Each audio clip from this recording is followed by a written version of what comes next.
পাঠ করছি long walk two freedom, লিখেছেন নেলসন ম্যান্ডেলা। তৃতীয় পরিচ্ছেদ, এক মুক্তিযোদ্ধার জন্ম, পার্ট 11। ঠিক কোন মুহূর্তে আমি রাজনীতির সঙ্গে সক্রিয়ভাবে জড়িয়ে গেলাম, অথবা কখন আমি বুঝতে পারলাম যে স্বাধীনতা সংগ্রামে আমি বাকি জীবন কাটিয়ে দেব, তা সুনির্দিষ্ট করে বলা সম্ভব নয়। সে সময় দক্ষিণ আফ্রিকার নাগরিকরা তাদের জন্মলগ্ন থেকে রাজনীতিতে জড়িয়ে যেত, তা সে সজ্ঞানে হোক আর অজ্ঞানেই হোক। শুধুমাত্র কোনো না কোনো আফ্রিকান হাসপাতালে আফ্রিকানদের জন্ম হতো। হাসপাতাল থেকে তাদের যে গাড়িতে করে তাকে বাড়ি আনা হতো, সেটিই ছিল আফ্রিকানদের জন্য সংরক্ষিত বাস। নবজাতকটি যেখানে বড় হতো, সেখানে আফ্রিকানরা ছাড়া আর কেউই থাকতো না। বেশিরভাগ ক্ষেত্রে আফ্রিকান শিশুদের পড়াশোনার সুযোগ ছিল না। ওদের মধ্যে যারাও বা স্কুলে যেত, সে স্কুলটিও ছিল কোনো না কোনো আফ্রিকান স্কুল। তার মানে জন্ম মুহূর্ত থেকে সে বর্ণবাদের শিকার হয়ে জীবন শুরু করত। শৈশব ছেড়ে বড় হওয়া একজন আফ্রিকানকে শুধুমাত্র আফ্রিকানদের কোনো প্রতিষ্ঠানে চাকরি নিতে হতো। ঘর ভাড়া নিতে চাইলে আফ্রিকানদের পৌর এলাকার কোনো বাড়িতে যোগাযোগ করতে হতো। দূরপাল্লার যাত্রায় একজন আফ্রিকানের জন্য একমাত্র অনুমোদিত বাহন ছিল ট্রেন। সেই ট্রেনে উঠতে তাদের বিভিন্ন ধরনের সরকারি অনুমতিপত্র বা পাস থাকতে হতো। ঠিকমতো কাগজপত্র না দেখাতে পারলে দিন হোক কিংবা রাত হোক, যে কোনো সময়ই আফ্রিকান যাত্রীদের ঘাড় ধরে নামিয়ে দেওয়া হতো, নয়তো পুলিশ ডেকে জেলে পুরে দেওয়া হতো। এই ছিল আফ্রিকানদের তখনকার দিনের বাস্তবতা। তারা এইসব বৈষম্য যেন মেনে নিয়েছিল। আমি ব্যক্তিগতভাবে ছোটবেলা থেকে দিনের পর দিন বর্ণ বৈষম্যের শিকার হয়েছি, অপমানিত হয়েছি। প্রতিটি অপমানকর মুহূর্তে আমার ভেতরের আফ্রিকান মানুষটা ক্রোধে উন্মত্ত হয়েছে, রাগে ক্ষোভে জ্বলেছি। আর একসময় আমি এই পরাধীনতা শৃঙ্খল ছিঁড়ে বেরিয়ে আসার জন্য প্রতিজ্ঞাবদ্ধ হয়েছি। জ্ঞান বুদ্ধি হবার পর এমন একটা দিনও যায়নি যেদিন মনে মনে বলিনি এসব হাবিজাবি নিয়ম আমি মানি না। আনুষ্ঠানিক রাজনীতির জগতের কাছাকাছি এসে একটা সময় মনে হয়েছে মুক্তির সংগ্রাম ছাড়া আর কোনো পথ খোলা নেই। আমাকে সংগ্রামে নামতেই হবে। আমাকে যারা রাজনীতিতে আসার ক্ষেত্রে প্রভাবিত করেছিল, তাদের বেশ কয়েকজনের নাম বলেছি, কিন্তু যে আমাকে তাদের মধ্যে সবচেয়ে বেশি জাগিয়ে তুলেছিলেন তিনি হচ্ছেন ওয়াল্টার সিসুলো। সিসুলো ছিলেন আদর্শিকভাবে দৃঢ়, বাস্তববাদী ও নিবেদিত প্রাণ। সংকটময় মুহূর্তে তাকে কখনোই ঘাবড়ে যেতে দেখিনি। উত্তেজনায় অন্য সবাইকে যখন চিৎকার চেঁচামেচি করতে দেখেছি, তখন তাকে দেখেছি এক প্রশান্ত ভঙ্গিমায়। তিনি বিশ্বাস করতেন দক্ষিণ আফ্রিকার পরিবর্তন এএনসির মাধ্যমেই সম্ভব। এএনসি কালো আফ্রিকানদের স্বপ্ন ও আকাঙ্ক্ষাকে বাস্তবে রূপ দিতে পারে। একটা সংগঠন ভালো না মন্দ তা অনেক সময় সেই সংগঠনের পরিচালক অথবা নেতাকর্মীদের দেখে বোঝা যায়। ওয়াল্টার সিসুলোকে আমি যতটুকু চিনতে পেরেছিলাম, তাতে মনে হয়েছিল তার মতো লোক যে সংগঠনে থাকুক না কেন, তাতে যুক্ত হতে পারলে আমি হব ধন্য। সে সময় বেশ কয়েকটি বিকল্প দল ছিল, কিন্তু এএনসি ছিল সবার মধ্যে ব্যতিক্রম। এই সংগঠনটি ধনী দরিদ্র উঁচু নিচু সবাইকে ডাকত। সর্বসাধারণের আশ্রয়স্থল হিসেবে এই সংগঠনটি নিজেকে বিবেচনা করত। 1940-এর দশকে দক্ষিণ আফ্রিকায় আসল পরিবর্তনের হাওয়া বইতে শুরু করে। গণতান্ত্রিক আদর্শকে সামনে রেখে প্রত্যেক মানুষের স্ব অধিকার নিশ্চিত করার ঘোষণা দিয়ে 1941 সালে রুজভেল্ট ও চার্চিলের মধ্যে এক সংহতি সনদ স্বাক্ষরিত হয়। এটি আটলান্টিক সনদ নামে পরিচিত। পশ্চিমের অধিকাংশ মানুষ এই সনদকে একটি সারশূন্য ও বায়বীয় সনদ বলে অভিহিত করে। কিন্তু আফ্রিকায় আমাদের মতো কিছু আশাবাদী মানুষ এই সনদের মধ্যে অনেক সম্ভাবনা খুঁজে পেয়েছিল। উৎপীড়ন, নির্যাতনের বিরুদ্ধে আফ্রিকানদের সংগ্রাম ও আটলান্টিক সনদের প্রেরণায় উদ্দীপ্ত হয়ে এএনসি নিজেই একটি নতুন সনদ তৈরি করে। সমস্ত আফ্রিকানকে পূর্ণাঙ্গ নাগরিকত্ব প্রদান, প্রত্যেক আফ্রিকার জমি ক্রয়ের অধিকার নিশ্চিত করা এবং যাবতীয় বর্ণ বৈষম্যমূলক আইন বাতিল করার দাবি নিয়ে ওই সনদ প্রণয়ন করা হয়। আমাদের স্থানীয় সরকার ও সাধারণ দক্ষিণ আফ্রিকাবাসী ইউরোপে ওই দাবিগুলোকে দীর্ঘদিন থেকে উপস্থাপন করে আসছিল। আমাদের আশা অভিন্ন দাবি তোলায় যারা আমাদের পাশে এসে দাঁড়াবে তারাই আমাদের প্রকৃত বন্ধু। মুসলমানদের জন্য মক্কা যেমন তীর্থস্থান, তেমনি এএনসি মেম্বারদের জন্য তীর্থস্থান ছিল অরল্যান্ডো। অরল্যান্ডোতে অবস্থিত ওয়াল্টার সিসুলুর বাসভবন বিশেষ করে এই বাড়িটা সবসময় আমাদের উষ্ণ অভ্যর্থনায় গ্রহণ করত। আমি প্রায়ই রাজনৈতিক আলাপ আলোচনার জন্য অথবা মিসেস সিসুলুর রান্না খাওয়ার লোভে এখানে আসতাম। 1943 সালের এক রাতে ওই বাড়িতে প্রথমবারের মতো অ্যান্তন ল্যাম্বেডে ও পিএমডার সঙ্গে আমার দেখা হয়। ল্যাম্বেডে মাস্টার্স ডিগ্রির পাশাপাশি আইন বিষয়ে ব্যাচেলর ডিগ্রি অর্জন করেছিলেন। ওই রাতে ল্যাম্বেডের বক্তৃতা শুনে আমি মুগ্ধ হয়ে গেলাম। আমার মনে হচ্ছিল আমি যেন এমন এক চৌম্বকীয় মানবিকের সামনে দাঁড়িয়ে রয়েছি যিনি আমাকে তার বক্তব্যের প্রফুল্লতায় টেনে রেখেছেন। সমগ্র দক্ষিণ আফ্রিকার খ্যাতনামা আইনজীবীদের মধ্যে তিনি ছিলেন একজন। একই সঙ্গে এএনসির অন্যতম প্রতিষ্ঠাতা ডক্টর ফিটজলি কাসেমের একজন লিগ্যাল পার্টনার ছিলেন ল্যাম্বেডে। ল্যাম্বেডে বলতেন, কৃষ্ণাঙ্গদের আদি আবাসস্থল হল আফ্রিকা। তাদের জমি, তাদের সম্পত্তি ও তাদের সম্মান পুনরুদ্ধারের দাবি তাদেরকে তুলতে হবে। নিজেদের ক্ষুদ্র নিচু জাতের মানুষ মনে করা এবং বর্ণবাদী মানসিকতাকে তিনি ঘৃণা করতেন। নিজেদের ছোট মনে করা ইউরোপীয়দের পূজা করারই নামান্তর। তার বক্তব্য হলো, নিজেদের অস্পৃশ্য মনে করাই হলো স্বাধীনতার পথে প্রধান বাধা। তিনি সে রাতে বলেছিলেন, যেখানে আফ্রিকানদের সুযোগ দেওয়া হয়েছে সেখানেই তারা শ্বেতাঙ্গদের সমান, অনেক ক্ষেত্রে তাদের চেয়ে ভালো কৃতিত্ব দেখিয়েছে। দৃষ্টান্ত হিসাবে তিনি মার্কুস গার্ভে, ডব্লিউ.এ.বি. দু বোইস এবং হাইলে সেলোসিন নাম উল্লেখ করেন। তিনি বললেন, জননী আফ্রিকার মাটির মতোই আমার চামড়ার রং কালো। এই কালো চামড়া আমার কাছে সুন্দর, এই কালো রং আমার কাছে গর্বের। তিনি বিশ্বাস করতেন, সাফল্য অর্জনের লক্ষ্যে যে কোনো পদক্ষেপ নেওয়ার আগে এই কালো মানুষদের আগে স্ব ভাবমূর্তি ও যোগ্যতা উজ্জ্বল করতে হবে। তিনি স্বনির্ভর ও আত্মবিশ্বাসী হওয়ার জন্য সবাইকে জোর আহ্বান জানাতেন। তিনি আফ্রিকান জাতীয়তাবাদকে আফ্রিকানিজম বলে বর্ণনা করতেন। আমরা তার বক্তব্য শুনে ধরেই নিয়েছিলাম একদিন অবশ্যই তিনি এএনসির নেতৃত্ব দেবেন।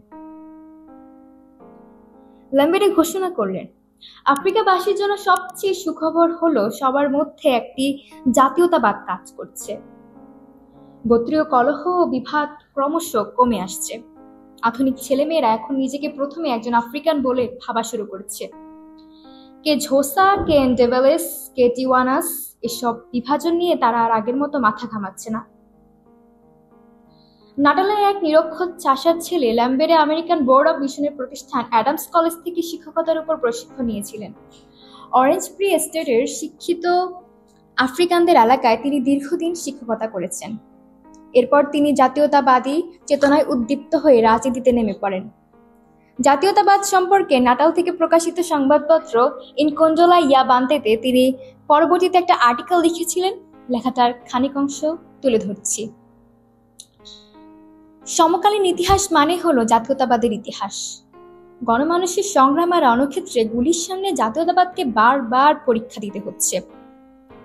বিদেশি শাসন ও আধুনিক সাম্রাজ্যবাদের সামনে ক্রমশ শক্তিশালী হয়ে উঠছে এই নব্যশক্তি। বৃহৎ সাম্রাজ্যবাদী শক্তি তাদের খুন্নি বৃত্তি চরিতার্থ করার জন্য সব ধরনের চেষ্টা চালিয়ে যাচ্ছে। জাতীয়তাবাদীদের দমিয়ে রাখার জন্য তারা কারি কারি অর্থ খরচ করে প্রোপাগান্ডা চালাচ্ছে। তারা আমাদের সংকীর্ণ, পশ্চাৎপদ, বর্বর, অসভ্য, শয়তান এসব বলে দমিয়ে রাখার চেষ্টা চালিয়ে যাচ্ছে। তাদের কিছু প্রোপাগান্ডা সফল হয়েছে। বিদেশিদের আনুগত্য মেনে তাদের মতো পোশাক পরলে, তাদের মতো খাবার খেলে তারা তখন অনুগত আফ্রিকানদের সংস্কৃতি মনা, উদারপন্থী, প্রগতিশীল ইত্যাদি বলে বাহবা দেয়। আসলে তারা তাদের আধিপত্য বজায় রাখার জন্য আফ্রিকানদের যেভাবে দমিয়ে রাখা যায় তার সব পথ অবলম্বন করছে। ল্যাম্বেডের কথা শুনে আমার কাছে সবকিছু পরিষ্কার হয়ে গেল। ব্রিটিশ সাম্রাজ্যবাদের অভিভাবক সুলভ আচরণ এবং তারা নিজেদের সংস্কৃতি মনা, প্রগতিশীল ও সভ্য বলে যে দাবি করে আসছে তার প্রতি আগে থেকে আমি ছিলাম সন্দিহান। ব্রিটেন আফ্রিকায় যে কৃষ্ণাঙ্গ এলিট শ্রেণী তৈরি করতে চাচ্ছিল, আমি তখন প্রায় সেই শ্রেণীর অন্তর্ভুক্ত হতে চলেছি। আমার পালক পিতা থেকে শুরু করে মিস্টার সাইডলস্কি অর্থাৎ আমার সমাজের প্রত্যেকে আমার কাছে যে সাফল্য চেয়েছিলেন, আমি তখন প্রায় তা দেবার গোড়ায়।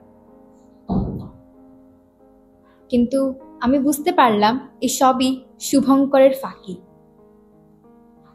ল্যাম্বেটের মতো আমিও আফ্রিকানদের মুক্তির সমাধান হিসাবে সশস্ত্র বিপ্লবকে প্রাধান্য দিতে শুরু করলাম। ল্যাম্বেটের বন্ধু ব্যবসায়িক পার্টনার ছিলেন পিটার এমডা। লোকে তাকে এপি নামেই চিনত। ল্যাম্বেটে আবেগতাড়িত যুদ্ধংদেহী মনোভাব সম্পন্ন ছিলেন, কিন্তু এমডা ছিলেন ঠিক তার উল্টো। ঠান্ডা মেজাজের মানুষ ছিলেন তিনি, সুনির্দিষ্ট বিজ্ঞানসম্পন্ন যুক্তিতে বিশ্বাসী ছিলেন তিনি। জর্ডান অ্যান্ড গুভানে, এফি এমডা এবং উইলিয়াম অ্যান্ড কমস সহ সবাই আফ্রিকান জাতীয়তাবাদের উন্মেষ ঘটানোর লক্ষ্যে রায় দিলেন। ল্যাম্বেটেকে প্রেসিডেন্ট নির্বাচিত করা হলো, অলিভার ট্যাম্বোকে করা হলো সেক্রেটারি, আর ওয়াল্টার সিসুলোকে করা হলো কোষাধ্যক্ষ। অন্যদিকে AP Mda, Jordan Ngubane, Lionel Majombozi, Congress Mbata, David Bopape এবং আমি নির্বাহী কমিটির সদস্য নির্বাচিত হলাম।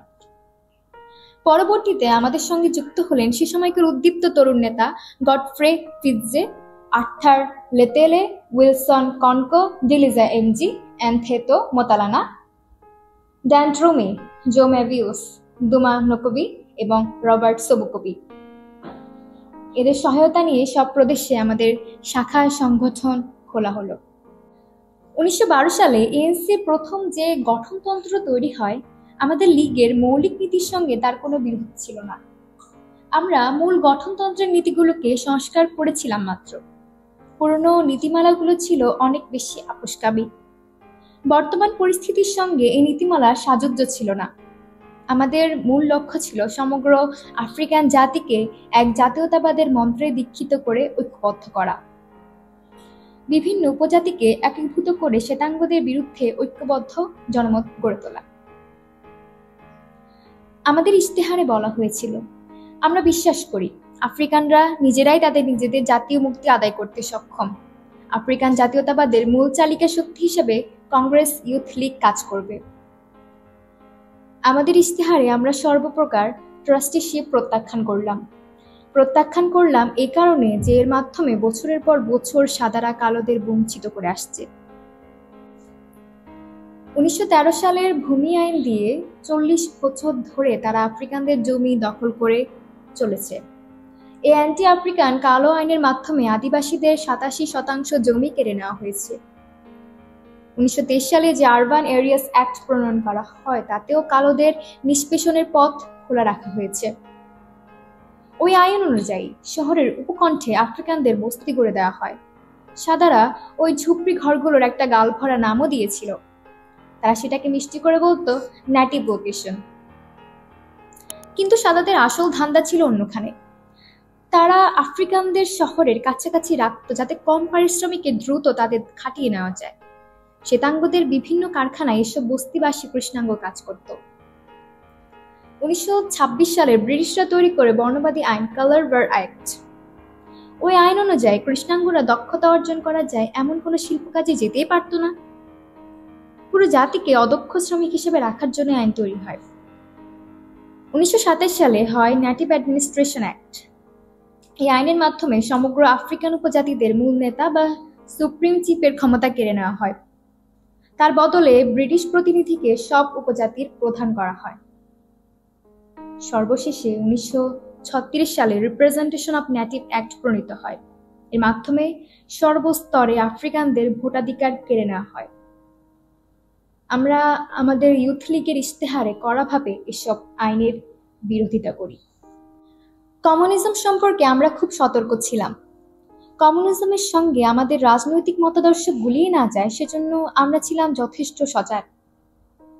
আমাদের ইশতেহারে বলা হয়েছিল, আমরা বিদেশি মতাদর্শ থেকে ভালো কিছু গ্রহণ করব, তবে আফ্রিকায় বিদেশি মতাদর্শ সরাসরি আমদানি করে তা প্রচার করার প্রবণতাকে আমরা তীব্রভাবে প্রত্যাখ্যান করি। লেমভেডেও আমি সহ অনেকে কমিউনিস্ট মতবাদকে আফ্রিকানদের জন্য উপযোগী বলে মনে করিনি। আফ্রিকায় কমিউনিস্ট পার্টির নেতৃত্বে যারা ছিলেন তাদের অধিকাংশই ছিল শ্বেতাঙ্গ। শ্বেতাঙ্গদের নেতৃত্ব মানতে গিয়ে আফ্রিকানরা স্বাভাবিকভাবেই আত্মবিশ্বাস হারিয়ে ফেলে। এ কারণেই আমরা চেয়েছি এমন একটি সংগঠন গড়তে যার নিয়ন্ত্রণে থাকবে শুধুই আফ্রিকানরা। তারা এর মাধ্যমে স্বাধীনভাবে নিজেদের মত প্রকাশ করবে। ওই দিনই বেশ কয়েকটি কমিটি গঠিত হয়েছিল, কিন্তু ইউথ লীগের প্রাথমিক উদ্দেশ্য নির্ধারণই ছিল সেদিনকার বৈঠকের মূল বিষয়। সেখানে ঠিক হলো রাজনৈতিক স্বাধীনতা অর্জনের জন্য এএনসিকে পুরোদমে সক্রিয় করাই হবে ইউথ লীগের মূল কাজ। যদিও এর সঙ্গে আমি একমত ছিলাম, তারপরও এই উদ্দেশ্য কতটা সফল হবে সে সন্দেহ নিয়ে আমি লীগে যোগ দিলাম। ওই সময় আমি ফুল টাইম কাজ করি, পার্ট টাইম পড়াশোনা করি। এসবের বাইরে রাজনৈতিক কর্মকাণ্ডে সময় দেওয়ার মতো সময় খুবই কম ছিল। এছাড়া ওয়াল্টার, ল্যামবেডে ও এমডার তুলনায় আমার রাজনৈতিক আত্মবিশ্বাস ছিল খুবই কম। রাজনৈতিক জ্ঞান গরিমায় তারা আমার চেয়ে অনেকে গিয়েছিল। বক্তৃতা দিতে গেলে নার্ভাস হয়ে পড়তাম। আমার রাজনৈতিক জ্ঞানও ছিল খুবই কম। সে কারণে তখন আমি নিজেকে রাজনীতির সঙ্গে 100 ভাগ মেলাতে পারিনি। যাই হোক, ল্যামবেডের আফ্রিকানিজম থিওরি যে দলের সবাই এক বাক্যে মেনে নিয়েছিল তা মোটেও নয়। ইউথ লীগের অনেকে ল্যামবেডের এই বর্ণবাদী মতবাদকে প্রত্যাখ্যান করেছিল। তাদের বক্তব্য ছিল আফ্রিকানদের বাইরে শ্বেতাঙ্গদের মধ্যেও এমন কিছু লোক পাওয়া যাবে যারা আফ্রিকানদের স্বাধীনতায় বিশ্বাস করে। তারা চাইছিলেন আফ্রিকানদের প্রতি সহানুভূতিশীল ওইসব মানুষকে ওই লীগে অন্তর্ভুক্ত করা হোক। তবে আমি সহ অন্যরা তাদের এই প্রস্তাব মানলাম না। আমাদের যুক্তি ছিল যদি আফ্রিকানদের বাইরের লোক অর্থাৎ শ্বেতাঙ্গদের মধ্যে অন্তর্ভুক্ত করা হয় তাহলে তাদের উপস্থিতির কারণে আফ্রিকান সদস্যরা সাম্রাজ্যবাদীদের বিরুদ্ধে কথা বলতে বিব্রত বোধ করবে। এছাড়া ওইসব শ্বেতাঙ্গ মিত্ররা স্বাভাবিকভাবেই নেতৃস্থানীয় পদ চাইবে এবং তাদের নেতা হিসেবে মানতে আফ্রিকান সদস্যদেরও অসুবিধা হবে না। এর ফলে মূল নেতৃত্বের শক্তি থেকে আফ্রিকানরা বঞ্চিত হবে। এজন্য আমরা ইউথ লীগে কোনো কমিউনিস্ট অথবা শ্বেতাঙ্গকে ঢুকতে দিতে চাইলাম না। ওয়াল্টারের বাড়ি আমার বাড়ি হয়ে উঠেছিল। 1940 সালের প্রথম কয়েক মাস আমার নিজস্ব কোনো ঠিকানাই ছিল না, থাকার কোনো জায়গাও ছিল না। এ সময় একটানা কয়েক মাস আমাকে ওয়াল্টারের বাসায় থাকতে হয়েছে। ওর বাসাটা সবসময় সহযোদ্ধাদের উপস্থিতিতে গমগম করত। 24 ঘন্টা তার ঘরে রাজনৈতিক আলাপ আলোচনা চলতে থাকত। ওয়াল্টারের স্ত্রী আলবার্টিনা খুবই ধৈর্যশীলা মহিলা ছিলেন। তিনি ওয়াল্টারের রাজনৈতিক কর্মকাণ্ডের একনিষ্ঠ সমর্থক ছিলেন। তাদের বিয়ের অনুষ্ঠানে অ্যান্থন ল্যামবেডে রসিকতা করে বলেছিলেন, আলবার্টিনা, তুমি কিন্তু একজন বিবাহিত লোককে বিয়ে করলে। তোমার আগে রাজনীতিকে ওয়াল্টার বউ বানিয়ে ফেলেছে। আমার প্রথম স্ত্রী ইভেলিন মেসির সঙ্গে ওয়াল্টার সিসুলোর বাসার লাউঞ্জে প্রথম দেখা হয়। খুব শান্ত ও সুশ্রী ছিল মেয়েটা। ওয়াল্টারের বাসায় যারা আসা যাওয়া করতো তাদের চেয়ে একটু আলাদা ধরনের মেয়ে ছিল সে। শহরের বাইরে পল্লী এলাকা থেকে কেন আসতো সে। আলবার্টিনা ও পিটার এমডার স্ত্রী রোজের সঙ্গে জোহান্সবার্গে একটা ইউরোপীয় জেনারেল হাসপাতালে নার্সের প্রশিক্ষণ নিচ্ছিল সে। উমতাতা থেকে কয়েক মাইল উত্তরে অবস্থিত ট্রান্সকের অ্যানকবো গ্রামে ছিল ইভেলিনের বাড়ি। তার বাবা ছিলেন একজন খনি শ্রমিক। শিশুকালেই সে তার বাবাকে হারায়। যখন তার বয়স মাত্র 12 বছর তখন তার মা মারা যান। প্রাইমারি স্কুল শেষে জোহান্সবার্গের একটি হাই স্কুলে ইভেলিনকে ভর্তি করা হয়। উত্তর উমতাতায় বড় ভাই স্যাম ম্যাসির সঙ্গে ইভেলিন থাকত। ওয়াল্টারের মা ইভেলিনের খালা হতেন। সিসুলো তাকে মেয়ের মতো জানতেন। পুরো পরিবার ইভেলিনকে গভীর ভালোবাসার চোখে দেখত। প্রথম দেখার কিছুদিনের মধ্যে আমরা একে অন্যের প্রেমে পড়ে যাই। প্রেম প্রস্তাবটা অবশ্য আমিই দিয়েছিলাম। মাস কয়েকের মধ্যে আমি তাকে বিয়ের প্রস্তাব দিই। সে রাজি হয়ে যায়। জোহান্সবার্গের নেটিভ কমিশনের আদালতে একজন সাক্ষীকে নিয়ে আমরা বিয়ে করে ফেলি। সামাজিক বিয়েতে যে খরচাপাতি হয় তার সামর্থ্য না থাকায় এভাবে বিয়ে করতে হয়। কিন্তু বিয়ের পর কোথায় থাকবো তাই নিয়ে দুজনেই চিন্তিত হয়ে পড়ি। বিয়ের পর আমরা প্রথমে ইভিলিনের বড় ভাইয়ের বাসায় আশ্রয় নিই। এরপর সেখান থেকে চলে আসি তার বোনের বাড়িতে। ইভিলিনের দুলাভাই একটা খনিতে কেরানির চাকরি করতেন। সেখানেই অস্থায়ী বাস শুরু হয় আমাদের।